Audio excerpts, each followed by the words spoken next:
Well, Coach, what does it feel like to be making this trip again, loading the buses? I mean, it's got to feel good again after last year and the lack of play. Yeah, I mean, it feels good every year, but there's probably some resemblance to actually 2011 when we opened Ameritrade. And this feeling now, it's almost like we're reopening it. You know, you help rejuvenating the College World Series, and in some ways Omaha too. I mean, we took that trip last year, and it was just tough to see that city in the shape that it was in, just because of no one being in it. Tim, as you go back, how much does it help? You know, you're so familiar with Omaha, that stadium. You know, you've got some rhythms and places to go. How much does that help a team as you go back to the College World Series with a team that doesn't have that much experience there? Well, I just try to share the experiences with them and give them an approach on how to handle it more than anything. And then you do have a little bit of help. You've got guys that have been there before, albeit only one really has been on the field. But at the same time, take Colwick, for instance. We brought him because, as I told him back then, I said, I want your eyes to see this because you're going to help a younger player the next time we're here. So I just think that there's a tourist piece to this, and I think there's a player piece to it. And I think that you learn how to work through that because there is an off factor to it, and you want them to actually have that off factor. I mean, it's like going to Disney World in a lot of different ways, but it's just baseball rather than anything rides. But the emotional ride that you get from being in it is extreme, and it's fun, and we'll enjoy that the next couple of days. You've had as good a success rate in Omaha as anybody, but it's kind of the secret to navigating. It's really no secret. I think it's just trying to get comfortable. I really think that in a lot of ways, teams that get comfortable quick experience some type of success. They feel a little bit of normalcy because it's the same. It's that same visual that in Hoosiers where Gene Hackman gets out the measuring tape and he measures the foul line to the goal and he says, fellas, this is the same. We're just going to be doing it in a bigger stadium. So in a lot of ways, that's what it is. It's just a different place, but it's getting comfortable, and once you get comfortable, then you can play baseball. Of the players who were on that 2019 team, who has kind of stepped up as kind of like a leader to, kind of guide the way of for people who haven't been there before? Well, I mean, I think Cooper Davis and Fisher and Gonzo are kids that speak to the experience. They do a good job because they're older brothers, seniors, and they feel like they can. And although it doesn't matter whether they play or didn't play, their experiences go a long way with the guys. The guys trust them. You can feel it. And then a guy like Kumar can share his playing experience out there because he did not handle that situation like a freshman. He handled it like someone who had been there several times and been older in the program. But I think in a lot of ways, situations during the course of the season equip you for things like this, whether it's playing well on the road, whether it's playing tough regionals, which we did, a tough super regional. So you hope that those experiences help us in a situation like this. Coach, how neat is it to have two kind of traditional programs going up against each other? Arizona with such great tradition and what you've built here. It's kind of a fun first round type of matchup.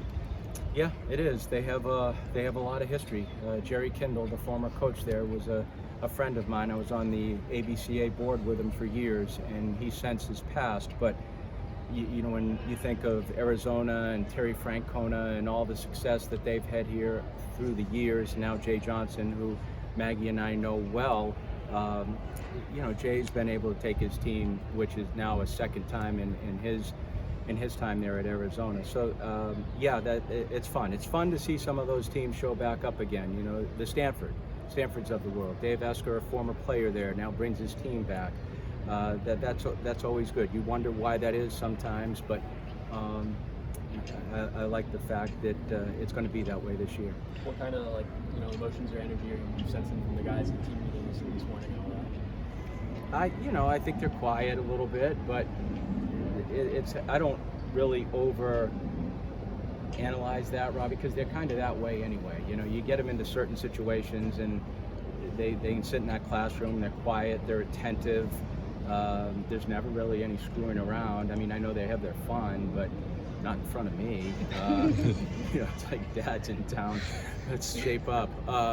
But no, I just think they're pretty consistent with their behaviors. So I hope they're feeling good. I want them to feel good, and I think going today and getting to the stadium will help that. What, Coach? Yep. There's probably nobody in Nashville that I can think of that would know the geographic landscape of restaurants in Omaha, considering you've been there 5 times. You got to feed 20-some big boys. I don't know if steak's on the menu, or have you ever been to the restaurant that got the big cow on the top? Is that part of the plan? Get ready for the World Series. I guess it could be. It depends on how long we stay there, but yeah, we've got a plan for restaurants. We'll go as a team. We're going tonight, and we'll go again on Friday? Yeah, Friday. But we will not go to the restaurant you're talking about with the big cow on top. But we might at some point. Is Ethan Smith okay after the regionals? Yeah, I mean he's okay. I mean we still have to make a 27-man roster once we get there, so he's in the middle of it. Tim, obviously you're focused on Arizona and your side of the bracket, but 2 of the 3 SEC teams that are going to Omaha are from Tennessee. How good is that for the SEC, the state of Tennessee, even though you all are kind of in-state rivals? No, I look past that because Tony's done such a good job with his team. I mean, when we played them, I think I made mention to might have been the players, but certainly the coaches, how that's going to end up being an Omaha team. You could just feel it. They were very aggressive, tenacious. They played hard, and I say this, I'm happy for them. I'm happy for them because what it does is it creates energy inside of this state for an 8, 9, 10, 11-year-old that looks up and sees Tennessee on TV, Vanderbilt on TV, and inspires kids to want to play. And that's all that matters. The fact that they're there is great. The fact Vanderbilt's there is great. And the fact that we have some representation in the conference obviously is good too. So no, I'm very happy. I'd be happy for any SEC team, but certainly Tony's group, they deserve to be there. They're good. You don't know, and sometimes when you deserve to be there, Arkansas, you don't always get there. It's a tough deal, and I think we all recognize the difficulty of getting to Omaha. What do you know now that you've been there and won it a couple times that you didn't know before that? And I don't mean just about being there, but I mean how you prepared in the regular season, how you pace. Maybe you give a kid an opportunity to see what you could do that you wouldn't under different circumstances. What have you learned just by going there and winning that you took back as how you prepared for the season that you just went through? I think it's keeping your roster alive mentally, knowing that in February and March, as you know, some players who aren't active could be active. And I give them stories of a kid named Zane Green at Clemson, how he didn't play at all until the end of the year, and then he becomes the MVP of the regional and super regional, and he becomes our leadoff hitter in Omaha. And you really want kids in the room to visualize that, because they need to be inspired too on this is a long run. So I think the thing I've learned the most is keeping your roster alive, because there's going to be kids that might not be in the lineup early that certainly can help you get there, and whether it's Leneve or Javi or anyone. I mean, we've had our rash of injuries this year, and for other guys to step in and move the team as if nothing ever happened is admirable for sure. Your pitching staff gets most of the attention, but what has CJ Rodriguez done in terms of being able to kind of lead such a talented staff? He's part of a pitching staff. I think once that catcher starts to understand that he is the leader of a staff, then he takes ownership of them, because really what he's trying to do is present pitches in the best way he possibly can.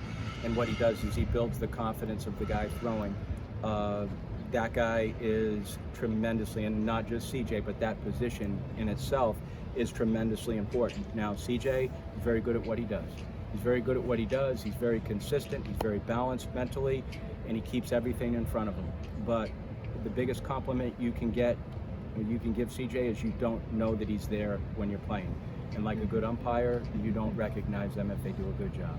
How healthy is Tate, and if you get him back, how do you handle that triangle with he and Jason and Parker and even maybe DH? Yeah, he's not fully go yet, but he's working towards it. So I think once, depending on the length of time and his ability to mend in the next couple of days, I don't know. You might see him in there. He gave me a higher number than he did yesterday, and I don't think it's just because we're leaving. He's pretty honest with how he feels about himself, but he may be able to help us. He could help us defensively right now. Mm-hmm. Offensively is the area that is probably most concerning right now. Is it more the bruise or is it more the hamate injury in terms of his offense? No, hammate's good. It's the bruise Okay. itself. Yeah, there was a little bit of damage that's just taken a while to recover. Tim, how nice is it that there's the MLB draft isn't going to be conflicting? You're not going to have guys checking the draft while you're in Omaha, since it's now in July. Well, the only reason I've never enjoyed that is because it's not good for the kids. It has nothing to do with my feelings. It's just to try to split an 21-year-old's mind and his loyalties towards what he's doing and his team is. It's just very difficult to maneuver. So yes, I think it's a great thing for all parties that's moved, so the kids can be clear in this environment right here and enjoy it, because I don't necessarily know if they enjoy everything when they have all those pressures on them in terms of handling that in their own interests. You're putting a kid in a tough spot. Thank you, Coach. Thanks, Coach. Thank you, Tim. Yeah, thank you very much, gang. Hey Appreciate Tim, you that coming. restaurant, the Drover, Yes, Drover's good too. Yeah. it popped on my Facebook today, like 11 years, it said 10 years ago today. Yep. I ran into you at the Drover. Yep, that's right. We went. Yeah. didn't we? Yeah, that's right. Thank you, guys. Thanks, Tim. Good luck.